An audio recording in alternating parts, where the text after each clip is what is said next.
ನಮಸ್ತೆ, ನಾನು ನಿಮ್ಮ ಸರಿತಾ. ಇದು ಚಾಮುಂಡೇಶ್ವರಿ ಜನ್ಮ ದಿನೋತ್ಸವದ ದಿವಸ ನಮ್ಮ ಮನೆ ಪಕ್ಕದಾಗೆ ನಮ್ಮ ಏರಿಯಾದಲ್ಲಿ ಮಾಡಿದ್ದು ದೇವಸ್ಥಾನದಲ್ಲಿ ಅಲಂಕಾರ ಇದು ಇದರಿಂದ ತುಂಬ ಒಳ್ಳೆಯದಾಗಿತ್ತು ನನಗೆ. ನಾನು ಇವತ್ತಿನ ದಿವಸ ಏನಾದರೂ ಬೆಂಗಳೂರಾಗೆ 3 ಹೊತ್ತು ನೆಮ್ಮದಿಯಾಗಿ ಊಟ ತಿಂದು ನನ್ನ ಮಗಳಿಗೆ ಒಳ್ಳೆ ಎಜುಕೇಷನ್ ಕೊಟ್ಕೊಂಡು ನಾವು ಚೆನ್ನಾಗಿ ಲೈಫ್ ಲೀಡ್ ಮಾಡ್ತಿದ್ದೀವಿ ಅಂದರೆ ಈ ಭಗವಂತ ತಾಯಿನೇ ಕಾರಣ, ಚಾಮುಂಡೇಶ್ವರಿ ಶಿವಪ್ಪನೇ ಕಾರಣ. ನನಗೆ ಏನೂ ಇಲ್ಲ, ಇಲ್ಲಲೇ ಝೀರೋ ಇದ್ದನ್ನು ಇವತ್ತಿನ ದಿವಸ ಬೆಂಗಳೂರಲ್ಲೇ ಸ್ವಂತ ಸೈಟು, ಸ್ವಂತ ಗಾಡಿಗಳು ಮಾಡ್ಕೊಂಡು ಇರೋ ಥರಕ್ಕೆ ಇಟ್ಟಿದ್ದಾರೆ. ನಾನು ಬೆಂಗಳೂರಿಗೆ ಬಂದಾಗ ಝೀರೋ, ನಮ್ಮ ಯಜಮಾನ ನಾನು ಬೆಂಗಳೂರಿಗೆ ಬಂದಾಗ ಝೀರೋ ಇದ್ದಿದ್ದು. ನಾವು ಡ್ರೈವರ್ ಕೆಲಸ ಮಾಡ್ಕೊಂಡು ಅವರು ಕಷ್ಟಪಟ್ಟು ದುಡಿದು ಚೆನ್ನಾಗಿ ಮಾಡ್ಕೊಳಕ್ಕೆ ಈ ತಾಯಿ ಭಗವಂತನೇ ಕಾರಣ ನಮಗೆ. ನಾನು ಬೆಂಗಳೂರಿಗೆ ಬಂದು ಅಷ್ಟರಾಗೆ ಯಾವ ದೇವಸ್ಥಾನಕ್ಕೆ ಹೋಗ್ಬೇಕು, ಎಲ್ಲಿ ಹೋಗ್ಬೇಕು, ಯಾವ ರೋಡಾಗೆ ಹೋದರೆ ಎಲ್ಲಿ ಬರಬೇಕು ಅಂತಲೇ ಗೊತ್ತಾಗ್ತಾ ಇರಲಿಲ್ಲ. ಆವಾಗ ಅಕ್ಕಪಕ್ಕದಾಗೆ ಓನರ್ಗಳೆಲ್ಲ ಪರಿಚಯ ಆದರು. ಆಮೇಲೆ ಅವರ ಓನರ್, ನಾವು ಇದ್ದಿದ್ದು ಓನರ ತಮ್ಮನ ಹೆಂಡ್ತಿನೂ ಪರಿಚಯ ಆದರು. ಆವಾಗ ಅವರು ಈ ದೇವಸ್ಥಾನದಾಗೆ ತುಂಬ ಮದುವೆಗಳು ನಡೀತವೆ. ಗವಿ ರೇವಣ್ಣ ಸಿದ್ದೇಶ್ವರ ಸ್ವಾಮಿ ದೇವಸ್ಥಾನ, ಗವಿಗುಡಿ ಅಂತಾರೆ ಅದನ್ನು, ಚಾಮುಂಡೇಶ್ವರಿ ದೇವಸ್ಥಾನ ಗವಿಗುಡಿ ಅಂತಾರೆ. ಇಲ್ಲಿ ಇರೋದದು ಬಾಗ್ಲೂರು ಕೊತ್ನೂರು ಮೇನ್ ರೋಡಾಗೆ ಬೈರ್ತಿ ಕಡೆಗಿರೋದು. ಅಲ್ಲಿ ತುಂಬ ಮದುವೆಗಳು ನಡೀತವೆ. ಸುತ್ತಮುತ್ತದ ಜನ ಎಲ್ಲರೂ ತುಂಬ ಮದುವೆ ಮಾಡ್ತಾರೆ, ತಿಳಿದಂಥವ್ರು ಹಿಂದಿನವರೆಲ್ಲವ. ಇವಾಗೆಲ್ಲ ಚೌಟ್ರಿಲೂ ಮಾಡ್ತಾರೆ. ಇದು ತುಂಬ ಪವರ್ಫುಲ್ಲು, ತುಂಬ ಹಳೆಯ ದೇವಸ್ಥಾನ, ತುಂಬ ತಗ್ಗಲಿದ್ರೆ ಒಂದು 6-7 ಮೆಟ್ಲು ಕೆಳಗೆ ಇಳಿಬೇಕು, ಹಂಗೆ ದೇವಸ್ಥಾನ ಇರೋದು. ಸಖತ್ತಾಗಿ ಪವರ್ ಐತೆ ಅಂದರೆ ಅಷ್ಟು ಪವರ್ ಐತೆ ಭಗವಂತನ ಹತ್ರವ. ಕಷ್ಟ ಅಂತ ಹೋಗಿ ಬೇಡ್ದವ್ರನ್ನ ಯಾವತ್ತಿಗೂ ಕೈ ಬಿಡಲಿಲ್ಲ ಅವರು. ನಾವು ಇದ್ದಿದ್ದು ಓನರು ತಮ್ಮನ ಹೆಂಡ್ತಿ ಮದುವೆಗೆ ಹೋಗಿದ್ರಂತೆ. ಅವತ್ತು ಶುಕ್ರವಾರ ಧಾರೆ ಮುಹೂರ್ತ ಇತ್ತು ಶ್ರಾವಣದಾಗೆ. ಶ್ರಾವಣ ಇನ್ನೇನು ಸ್ಟಾರ್ಟ್ ಆಗುತ್ತೆ ನನಗೆ. ಆಷಾಢಕ್ಕಿಂತ ಫಸ್ಟೇ ಒಂದು ಮದುವೆ ಇತ್ತಂತೆ. ಆಷಾಢಕ್ಕಿಂತ ಫಸ್ಟೇ ಒಂದು ಮದುವೆ ಇದ್ದಾಗ ಮದುವೆಗೆ ಹೋಗಿದ್ದಾರೆ. ಆವಾಗ ಅಲ್ಲಿ ಜನ ಮಾತಾಡೋರಂತೆ, ಆಷಾಢದಲ್ಲಿ ಗವಿಗುಡಿಗೆ ಬಂದು ನಿಂಬೆಹಣ್ಣಿನ ದೀಪ ಹಚ್ಚಿರೆ ತುಂಬಾ ಒಳ್ಳೆಯದಾಗುತ್ತೆ ಅಂತೆಲ್ಲ ಕೇಳ್ಕೊಂಬಂದ ಅಮ್ಮ. ಯಾರೋ ಮಾತಾಡೋದನ್ನ ಕೇಳ್ಕೊಂಬಂದರೆ ನಾವು ಓನರ ತಮ್ಮನ ಹೆಂಡ್ತಿ ಬಂದಾಗ ಆವಾಗ ಅದ್ರ ಬಗ್ಗೆನೇ ಅವರು ಸ್ವಂತ ಊರವರೇ ಅಲ್ಲ, ಅಲ್ಲೇ ಅವರು ಯಾರು ತಿಳ್ಕೊಂಡಾರೆ. ಇವಾಗ ಜೀವನ ಮಾಡಬೇಕು ಅಂದರೆ ನಾವು ದುಡಿಯೋದನ್ನ ಅದಕ್ಕೆ ಉಳಿಸ್ಕೊಳೋದಾಗಲಿ ಒಂದು ಐಡಿಯಾ ಬೇಕು ಅಂದರೆ ಭಗವಂತನ ಆಶೀರ್ವಾದ ಬೇಕೇ ಬೇಕು. ದುಡಿತೀವಿ ತಿಂತೀವಿ ಅಂದರೆ ಅದೊಂದು ಜೀವನನೇ ಅಲ್ಲ. ಹಂಗಾಗಿ ಒಂದು ಸೇವಿಂಗ್ಸ್ ಒಂದು ಬೇಕು, ಮುಂದೆ ಏನು ಮಾಡಬೇಕು ಒಂದು ಐಡಿಯಾ ಬೇಕು ಅಂದರೆ ಭಗವಂತನ ಅನುಗ್ರಹ ಇರಲೇಬೇಕು ನಮಗೆ. ಅದಕ್ಕೋಸ್ಕರ ಏನು ಮಾಡಿದ್ರೆ ಅವರು ತಿಳ್ಕೊಂಡಾರೆ ಗವಿಗುಡಿ ಇಲ್ಲ, ಅಲ್ಲಿ ತುಂಬ ಚೆನ್ನಾಗಿ ಶಕ್ತಿ ಐತಂತೆ. ಏನು ಅಂದಾಗ ಅದ್ರ ಬಗ್ಗೆ ಒಬ್ರು ಏಜ್ ಆಗಿರೋರು, ತುಂಬ ಏಜ್ ಆಗಿರೋರು, ಹೌದಮ್ಮ ಅವಾಗ ತುಂಬ ಶಕ್ತಿ ಐತೆ, ಅದರಲ್ಲಿ ತುಂಬ ಒಳ್ಳೆಯದಾಗುತ್ತೆ. ಕಷ್ಟ ಅಂತ ಹೋಗಿ ಶ್ರದ್ಧೆ ಭಕ್ತಿಯಿಂದ ಬೇಡಿದಾರನ್ನ ಯಾವತ್ತೂ ಭಗವಂತನಾಗಲಿ ತಾಯಿನಾಗಲಿ ಕೈ ಬಿಟ್ಟಿಲ್ಲ ಅಂತ ಹೇಳಿರತ್ತೆ. ಅದು ನನಗೆ ಒಂದು ದಿವಸ ಹಂಗಂದ್ರು, ಬಾ ಸರಿತಾ ಆಷಾಢ ಸ್ಟಾರ್ಟ್ ಆಗುತ್ತಲ್ಲ ಹೋಗಿ ನಿಂಬೆಹಣ್ಣಿನ ದೀಪ ಹಚ್ಚಾರ ಅಂತ. ನಿಂಬೆಹಣ್ಣಿನ ದೀಪ ಹೆಂಗೆ ಹಚ್ಬೇಕು ಅಂತ ಗೊತ್ತಿಲ್ಲ, ಏನು ತಗೊಂಡೋಗ್ಬೇಕು ಅಂತ ಗೊತ್ತಿಲ್ಲ, ಏನೇನು ಗೊತ್ತಿಲ್ಲ. ನಿಂಬೆಹಣ್ಣು ತಗೊಂಡು, ತುಪ್ಪ ತಗೊಂಡು, ಬತ್ತಿ ತಗೊಂಡು, ಊದ್ಗಡ್ಡಿ ಕರ್ಪೂರ ಹಣ್ಣು ಕಾಯಿ ಎಲ್ಲ, ಒಂದು ದೇವಸ್ಥಾನಕ್ಕೆ ಹೋದಾಗ ಹೆಂಗೆ ಹೋಗ್ತೀವಿ ಹಂಗೆ ಹಣ್ಣು ಕಾಯಿ ಎಲ್ಲ ಹೂವು ತಗೊಂಡು, ಎಕ್ಸ್ಟ್ರಾ ಅಂದರೆ ಪ್ಲೇಟೂ ಅಕ್ಕಿ, ಅರಿಶಿನ ಕುಂಕುಮ, ನಿಂಬೆಹಣ್ಣಿನ ದೀಪ ಹಚ್ಚಕ್ಕೆ ಏನೇನು ಬೇಕು ಅದೆಲ್ಲ ರೆಡಿ ಮಾಡ್ಕೊಂಡು ತಗೊಂಡು ಹೋಗಿದ್ದು. ಆಮೇಲೆ ಐನವ್ರನ್ನೇ ಕೇಳ್ದು, ದೇವಸ್ಥಾನ ಪೂಜೆ ಮಾಡೋರನ್ನೇ ಕೇಳ್ದು. ಅವರು ನೋಡಮ್ಮ ನೀವೇನು ಕೋರಿಕೆ ಐತದ ಕೇಳ್ರಿ ತಾಯಿ ಹತ್ರವ ಭಗವಂತನ ಹತ್ರವ. ಆಮೇಲೆ ಪ್ರತಿ ಶುಕ್ರವಾರ ಇಲ್ಲಾಂದರೆ ಒಂದು ಹಣ್ಣಿನಿಂದ ಸ್ಟಾರ್ಟ್ ಮಾಡ್ಬೋದು, ಇಲ್ಲ ಪ್ರತಿ ವಾರನೂ 5 ಹಣ್ಣಿನ ಇಟ್ಕೊಂಡು ಸ್ಟಾರ್ಟ್ ಮಾಡ್ಬೋದು, ಇಲ್ಲ ಒಂದು ಹಣ್ಣಿನಿಂದೆಲ್ಲ ಸ್ಟಾರ್ಟ್ ಬಂದಾಗ ನಾವು ಹಣ್ಣಿನ ಲೆಕ್ಕದಾಗ ಬಂದು ನಾವಿಬ್ಬರೂ ಒಂದು ಹಣ್ಣು ತಗೊಂಡು ಹೋದರೆ ಅದನ್ನು ಕಟ್ ಮಾಡಿ ಇಂಡಿರಿ 2 ಹಣ್ಣು ಆಗ್ತವೆ. ಹಂಗೆ 9 ವಾರ ಕಚ್ಚುತ್ತೀವಿ ಅಂತ ಅಂದ್ಕೊಂಡು ಫಸ್ಟಿನ ಆಷಾಢದಿಂದ ಸ್ಟಾರ್ಟ್ ಮಾಡಿ ಆಷಾಢದಲ್ಲಿ 3 ವಾರ ಸಿಕ್ಕೋದು, ಒಂದೊಂದ್ಸತಿ 4 ವಾರನೂ ಸಿಕ್ಕೋದು, ಮಧ್ಯದಲ್ಲಿ ಪೀರಿಯಡ್ ಆಗ್ತಾಯಿದ್ದು, ಆಮೇಲೆ ಶ್ರಾವಣದ ಸಿಕ್ಕೋದು, ಹಂಗೆ ಕರೆಕ್ಟಾಗಿ 9 ವಾರ ಮುಗಿಸ್ತಾಯಿದ್ದು. ಅದು 1-2 ತಿಂಗಳು 2.5 ತಿಂಗಳು ಹತ್ರ ಆಗೋದು. 9 ವಾರನೂ ಮಾಡ್ಕೊಂಡು ಬರ್ತಾಯಿದ್ದು. ಆಮೇಲೆ ಅವರೇ ಹಿಂಗೆ ಹೋಗುವಾಗ ಹಿಂಗೆ ನಿಂಬೆಹಣ್ಣಿನ ದೀಪ ಹಚ್ಚಕ್ಕೆ ಹೋಗ್ತಾ ಚೆನ್ನಾಗಿ ಪರಿಚಯ ಆದರು. ಅವೈನಾರೇ ನವರಾತ್ರಿನಾಗೂ ಕಚ್ಚಿನಮ್ಮ ತುಂಬಾ ಒಳ್ಳೆಯದು, ನವರಾತ್ರಿನಾಗ ಸಂಜೆನಾಗ ಬಂದು ಒಂದು ಹಣ್ಣಿನಿಂದ ಸ್ಟಾರ್ಟ್ ಮಾಡಿರಿ, ಡೈಲಿ ಒಂದೊಂದು ಅಲಂಕಾರ ಇರ್ತೈತೆ ದೇವಸ್ಥಾನದಾಗೆ, ಅಲಂಕಾರ ನೋಡ್ಕೊಂಡು ದೇವ್ರ ದರ್ಶನ ಮಾಡ್ಕೊಂಡು ಹೋಗ್ರಿ ಅಂದರು. ನಾವು ಅದೇ ಥರನೇ ಮಾಡಿದ್ವು. ನಾನು ಯಾವಾಗ ಹೋದ್ರೂ, ನೀವು ಆವಾಗಿನೂ ಹೊಸ್ತಲ್ಲ ಬೆಂಗಳೂರಿಗೆ ಬಂದು, ಸಂಸಾರ ಅಂದ್ರೇ ದೊಡ್ಡ ಸಾಗರ ಇದ್ದಂಗೆ. ಸಾಗರ ಇವಾಗ ಸಂಭಾಳಿಸ್ಬೇಕಲ್ಲ. ನಾನು ಹೋದಾಗೆಲ್ಲ ನನಗೊಂದು ಆಸೆ, ಬೆಂಗಳೂರಾಗೆ ನಮ್ಮದೇ ಒಂದು ಸ್ವಂತ ಈ ತಿಂತಿರೋದೇ ಕೂಲಿ ಮಾಡ್ಕೊಂಡು, ಆದರೂ ನನ್ನ ಆಸೆ ತುಂಬಾ ಇದ್ದು ಬೆಂಗಳೂರಾಗೆ.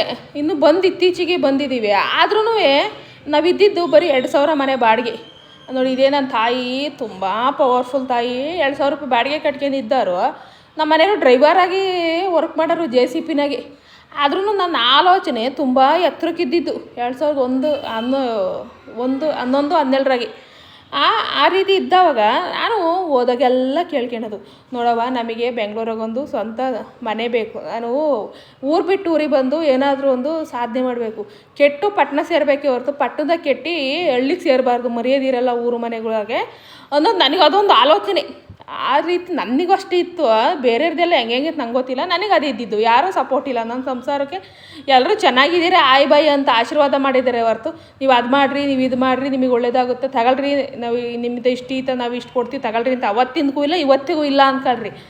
ಹಂಗಿರುವಾಗ ನಾನು ದೇವ್ರ ಹತ್ರನೇ ಕೇಳ್ಕೊಳೋದು ಎಲ್ಲದನ್ನೂ ಹೋಗಿ, ನನಗೆ ಅದು ಬೇಕು, ನಂಗೆ ಇದು ಬೇಕು, ಒಳ್ಳೇದಾಗುತ್ತೆ, ನನಗೆ ಕಷ್ಟ ಐತೆ, ನಾನು ಆದ್ರೂ ನನಗೆ ಒಳ್ಳೆ ದಾರಿ ತೋರಿಸ್ಬೇಕು, ನೀನು ನನ್ನ ಮಗನಿಗೆ ಒಳ್ಳೆ ವಿದ್ಯೆ ಬುದ್ಧಿ ಕೊಡಬೇಕು, ನನ್ನ ಸಂಸಾರದಲ್ಲಿ ಚೆನ್ನಾಗಿರಬೇಕು. ನನ್ನ ಗಂಡ ಡ್ರೈವರಾಗಿ ಕೆಲಸ ಮಾಡ್ತಾರೆ, ನಮ್ಮ ಮನೆಯವರು ಅವ್ರು ಏನು ಡ್ರೈವಾಗಿ ಕೆಲಸ ಮಾಡ್ತಾರೆ ಅದೇ ಫೀಲ್ಡಲ್ಲೇ ಮುಂದೆ ಚೆನ್ನಾಗಿ ಇಂಪ್ರೂವ್ ಆಗಿ ಚೆನ್ನಾಗಿ ಎತ್ತರಕ್ಕೆ ಬೆಳಿಬೇಕು ಅಂತ ಕೇಳ್ಕೊಳ್ತಾ ಇದ್ದೆ. ಆಮೇಲೆ ಬೆಂಗಳೂರಾಗೆ ನೋಡವ್ವ ನೀನು ದೇವಸ್ಥಾನಕ್ಕೆ ಹತ್ರದಾಗೆ ಇರಬೇಕು, ನಾನು ಯಾವಾಗಲೂ ನಿನ್ನ ದೇವಸ್ಥಾನಕ್ಕೆ ಬರ್ತಾನೆ ಇರಬೇಕು, ಹಂಗೆ ನಿನ್ನ ದೇವಸ್ಥಾನ ಸುತ್ತಮುತ್ತದಾಗೇ ಒಂದು 10 ಕಿಲೋಮೀಟ್ರ್ ಆಗಲಿ 5 ಕಿಲೋಮೀಟ್ರ್ ದೂರದಾಗ ಒಳಗಾಗಲಿ ನನಗೊಂದು ಸೈಟ್ ಬೇಕಮ್ಮ, ಸೈಟು ಮನೆ ಆಗೋ ಥರಕ್ಕೆ ಮಾಡಿಕೊಡು ಅಂತ ಯಾವಾಗಾದರೂ ಇದೆ. ನಮ್ಮ ಸಂಸಾರ ಸುಖ ಶಾಂತಿ ನೆಮ್ಮದಿಯಿಂದ ಇರಲಿ ಅಮ್ಮ, ನನ್ನ ಮಗ ಒಳ್ಳೆ ವಿದ್ಯೆ ಬುದ್ಧಿ ಕೊಡಮ್ಮ, ನನಗೆ ಆದಷ್ಟು ಬೇಗ ಒಂದು ಸೈಟು ಮನೆ ಆಗೋ ಥರಕ್ಕೆ ಮಾಡಿಕೊಡಮ್ಮ, ನನ್ನ ಗಂಡಗೊಂದು ಸ್ವಂತ JCB ತಗೊಳಕ್ಕೆ ಆಗಲಿ ಕಣಮ್ಮ. ನಾನು ಯಾವಾಗ ಹೋದ್ರೂ ಹಂಗೆ ಬೇಡಿಕೆ ಅಂತಲೇ ಇದ್ದೆ. ನಾನು ಬೇಡಿಕೆ ಅಂದಿದ್ದೆ. ನಾನು 2011ರಿಂದ ದೇವಸ್ಥಾನಕ್ಕೆ ಹೋಗಿ ಸ್ಟಾರ್ಟ್ ಮಾಡಿದೆ. 2016ಕ್ಕೆ ನಾನು ಸ್ವಂತ ಗಾಡಿ ಮಾಡ್ಕೊಂಡು ಸ್ವಂತಕ್ಕೆ ನಮ್ಮ ಮನೆಯವ್ರು JCBನ ಮಾಡ್ಕೊಂಡು ಚೆನ್ನಾಗಿ JCBನಾಗೂ ದೊಡ್ಡದು ಒಂದಲ್ಲ ಅಂತ 3 JCBಗಳು ಮಾಡ್ಕೊಂಡು ಚೆನ್ನಾಗಿ ದುಡ್ಕೊಂಡು ಚೆನ್ನಾಗಿ ಆದಾಯ ಆಯಿತು. ಅದು ಆದಾಯದಾಗೆ ಸ್ವಲ್ಪ ಶೇವಿಂಗ್ಸ್ ಮಾಡ್ಕೊಂಡು ನನ್ನ ಮಗನೂ ಒಳ್ಳೆ ಚೆನ್ನಾಗಿ ಇಂಗ್ಲೀಷ್ ಮೀಡಿಯಮ್ಮಾಗೆ ICSE ಸಿಲೆಬಸ್ಸಾಗೆ ಓದಿಸ್ಕೊಂತ ನನ್ನ ಮಗುಗೂ ಒಳ್ಳೆ ಚೆನ್ನಾಗಿ ಎಜುಕೇಷನ್ ಕೊಡಿಸ್ಕೊಂತಲೂ ಬಂದೆ. ನನ್ನ ಮಗನ ಇವಾಗ 2nd PU ಇದ್ದೇನೆ, ಸ್ವಂತ 3 JCBನೂ ತೊಗೊಂಡ್ವಿ.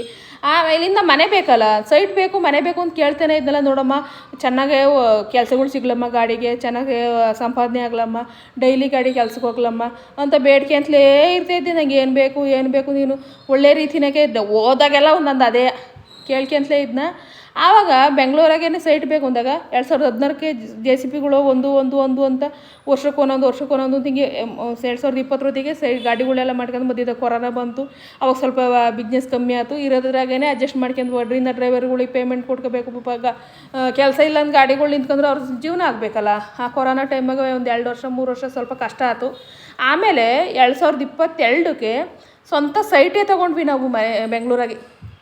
ನನ್ನ ತಾಯಿಯ ದೇವಸ್ಥಾನಕ್ಕೆ ಒಂದು 6 ಕಿಲೋಮೀಟ್ರ್ ದೂರದಲ್ಲಿ ಒಂದು ಸೈಟ್ನೇ ತೊಗೊಂಡ್ವಿ ನಾವು. 30-40 ಸೈಟೇ ತೊಗೊಂಡ್ವಿ. ಚೆನ್ನಾಗೇ ಒಳ್ಳೆ ಸೈಟೇ ಸಿಕ್ತು, ಚೆನ್ನಾಗಿ ಅನುಕೂಲ ಆಯ್ತು. ಆಷಾಢ ಶುಕ್ರವಾರನೇ ನಾನು ಸೈಟ್ ರಿಜಿಸ್ಟ್ರೂ ಮಾಡಿಸಿದ್ದು. ಯುಗಾದಿ ಹಬ್ಬದಿಂದ ಸೈಟ್ ನೋಡೋಕೆ ಸ್ಟಾರ್ಟ್ ಮಾಡಿದ್ವ 2022ರಾಗೆ. ಯುಗಾದಿ ಹಬ್ಬದಿಂದ ಸ್ಟಾರ್ಟ್ ಮಾಡಿ 2022ರಾಗೆ ಯುಗಾದಿ ಹಬ್ಬ ಕಳೆದ್ಮೇಲೆ ಸ್ಟಾರ್ಟ್ ಮಾಡಿದ್ವು. ಹೊಸ ದಿನ ಬರಬೇಕಲ್ಲ, ಹೊಸ ವರ್ಷ ನಮಗೆ ಹಿಂದೂಗಳಿಗೆ ಯುಗಾದಿ ಅನ್ನೋದಕ್ಕೋಸ್ಕರವ ಯುಗಾದಿ ಹಬ್ಬ ನೆಕ್ಸ್ಟ್ ಡೇ ಬೆಳಗಿನ ಸೇರಿಂದವ ಭೂವಾರ ಸ್ವಾಮಿ ದೇವಸ್ಥಾನಕ್ಕೆಲ್ಲ ಹೋಗಿ ಬಂದಿದ್ದೆ ನಾನು. ಫೆಬ್ರವರಿ ಮಾರ್ಚಿನಾಗೆ 2022ರಾಗೆ ಭೂವಾರ ಸ್ವಾಮಿ ಕಲ್ಲಳ್ಳಿಗೆಲ್ಲ ಹೋಗಿ ಬಂದಿದ್ದೆ. ನನಗೆ ಅಲ್ಲಿಗೆ ಹೋಗೋಕ್ಕೆ ಫಸ್ಟ್ ಮನೆ ಆಗಲಿ ಸೈಟ್ ಆಗಲಿ ನೋಡೋಕ್ಕಿಂತ ಫಸ್ಟು ಅಲ್ಲಿಗೆ ಹೋಗಬೇಕು ಅಂತ ಹೇಳಿದರು ಅಂತ ನೋಡೋ ಪ್ಲ್ಯಾನ್ ಇತ್ತು. ಸರಿ ಹೊಸ ವರ್ಷ ಬರಲಿ, ನಮಗೆ ಯುಗಾದಿ ಕಳೆದ್ಮೇಲೆ ಹೊಸ ವರ್ಷ ಅಲ್ವಾ, ಅವಾಗಿಂದ ನೋಡೋಣ ಅಂದ್ಕೊಂಡು ಎಲ್ಲ ದೇವಸ್ಥಾನ ಪೂಜೆ ಮಾಡಿಸ್ಕೆ ಬಂದಮೇಲೆ ಯುಗಾದಿ ಹಬ್ಬ ಬೆಳಗಿನ ಸೇರಿ ಸೈಟ್ಗಳೆಲ್ಲ ನೋಡೋಕೆ ಸರ್ಚ್ ಮಾಡಿದ್ರು ನಮ್ಮ ಮನೆಯವರು. ನೋಡೋಕ್ಕೆಲ್ಲ ಸರ್ಚ್ ಮಾಡಿ ಎಲ್ಲ ಹುಡುಕಿ ನಮಗೆ ಯಾವುದೋ ಅನುಕೂಲ ಆಗುತ್ತೆ, ಎಲ್ಲಿ ಬೇಕು ನಮ್ಮ ಬಜೆಟಿಗೆ ತಕ್ಕನಾಗಿ ಇರಲಿ ಅನ್ನೋದಕ್ಕೋಸ್ಕರವ ಹುಡುಕಿ ಕರೆಕ್ಟಾಗಿ ಆಷಾಢದ 3ನೇ ಶುಕ್ರವಾರ ನಮ್ಮ ಸೈಟು ರಿಜಿಸ್ಟ್ರ್ ಆಯಿತು. ಅಷ್ಟರೊಳಗೆ ಪೇಪರೆಲ್ಲ ಚೆಕ್ಕಿಂಗ್ ಆಯಿತು. ನಮ್ಮದು ಎಲ್ಲ ಬ್ಯಾಂಕ್ದೆಲ್ಲ ಚೆಕ್ ಮಾಡ್ಕೊಂಡು ಎಲ್ಲ ಫುಲ್ಲು ನಮ್ಮ ಏನೇನು ರೂಲ್ಸ್ ಐತೆ ಅದೆಲ್ಲ ಮುಗಿಸ್ಕೊಂಡು 3ನೇ ಆಷಾಢ ಶುಕ್ರವಾರ ಹೋಗಿ ನಮ್ಮ ಸೈಟ್ ರಿಜಿಸ್ಟ್ರ್ ಮಾಡಿಸ್ಕೆ ಬಂದು ಎಷ್ಟು ಖುಷಿ ಆಯಿತು ಅಂದರೆ, ಆ ರಿಜಿಸ್ಟ್ರು ಮಾಡಿಸ್ಕೆ ಬಂದು ಸಂಜೆನೇ ಬಂದು ನನ್ನ ತಾಯಿಗೆ ಭಗವಂತಗೆ ಅವ್ರ ದರ್ಶನ ಮಾಡ್ಕೊಂಡು ಚೆನ್ನಾಗಿ ಪೂಜೆ ಗೀಜೆ ಎಲ್ಲ ಮಾಡಿಸ್ಕೊಂಡು ಹೋಗಿದ್ದು. ಅವತ್ತು ನಾನು ನಿಂಬೆಹಣ್ಣಿನ ದೀಪ ಹಚ್ಚಬೇಕಾಯ್ತು. ಅವತ್ತು ಮನೇಲೇ ಬೇಡ್ಕೊಂಡೆ, ನೋಡಮ್ಮ ರಿಜಿಸ್ಟ್ರಿ ಕರೆದಿದ್ದಾರೆ, ನಾನು ಅಲ್ಲಿಗೆ ಹೋಗಬೇಕು, ದೇವಸ್ಥಾನಕ್ಕೆ ಬಂದರೆ ಲೇಟ್ ಆಗುತ್ತೆ, ನಾನು ಸಂಜೆ ಎಷ್ಟೊತ್ತಾದರೂ ಬಂದು ನಿನ್ನ ದರ್ಶನ ಮಾಡ್ತೀನಿ ತಾಯಿ ಅಂತ ಆ ಭಗವಂತನ ಹತ್ರ ತಾಯಿ ಹತ್ರ ನಾನು ಬೇಡ್ಕೊಂಡು ಹೋಗಿ ಆಷಾಢ 3ನೇ ಶುಕ್ರವಾರ ನಾನು ಸೈಟ್ ರಿಜಿಸ್ಟ್ರ್ ಮಾಡಿಸ್ಕೆ ಬಂದು ಅವತ್ತು ನೈಟೇ ನಮ್ಮ 3 ಜನ ಬಂದು ಅವರಿಗೆಲ್ಲ ದೇವಸ್ಥಾನಕ್ಕೆಲ್ಲ ಬಂದು ಹಣ್ಣುಕಾಯಿ ಮಾಡಿಸ್ಕೊಂಡು ಪೂಜೆ ಮಾಡಿಸ್ಕೊಂಡು ಹೋಗಿದ್ದೆ. ಆ ರೀತಿ ಆಯ್ತು. ಎಷ್ಟು ಶಕ್ತಿ ಐತೆ ಭಗವಂತ ತಾಯಿ ಹತ್ರ ಅಂದರೆ ನಿಜವಾಗ್ಲೂ ನನ್ನ ಕಷ್ಟ ನನ್ನ ಸುಖ ನಂಗೆ ಒಳ್ಳೇದು ಕೆಟ್ಟದ್ದು ಎಲ್ಲದೂ ನಾನು ಯಾರ ಹತ್ರನೂ ಇವತ್ತಿಗೂ ಬಾಯಿ ಬಿಡಲ್ಲ. ಎಲ್ಲ ಹೋಗಿ ಆ ತಾಯಿ ಹತ್ರನೇ ಒಪ್ಸೋದು. ನಾನು ಹೋಗಿ ಕೂತ್ಕೊಂಡು ನಿಂಬೆಹಣ್ಣಿನ ದೀಪದೆಲ್ಲ ಕಚ್ಕೊಂಡು ಎಲ್ಲ ದರ್ಶನ ಎಲ್ಲ ಆದಮೇಲೆ ಒಂದು 10-15 ನಿಮಿಷನಾದ್ರು ನಾನು ಅಲ್ಲಿ ಕೂತ್ಕೊಂಡು ನನ್ನ ಮನಸ್ಸಾಗಿರೋದನ್ನೆಲ್ಲ ಅಮ್ಮಂಗೆ ಹೇಳ್ಕೊತೀನಿ. ಆ ಅಮ್ಮ ಒಳ್ಳೇದು ಕೆಟ್ಟದ್ದು ಏನು ಅನ್ನೋದನ್ನ ಪ್ರಸಾದದ ಮೂಲಕ ತೋರಿಸ್ತಾರೆ. ಇದು ನನ್ನ ಸ್ಟೋರಿ. ಎಲ್ಲರಿಗೂ ಒಳ್ಳೇದಾಗಲಿ. Thank you.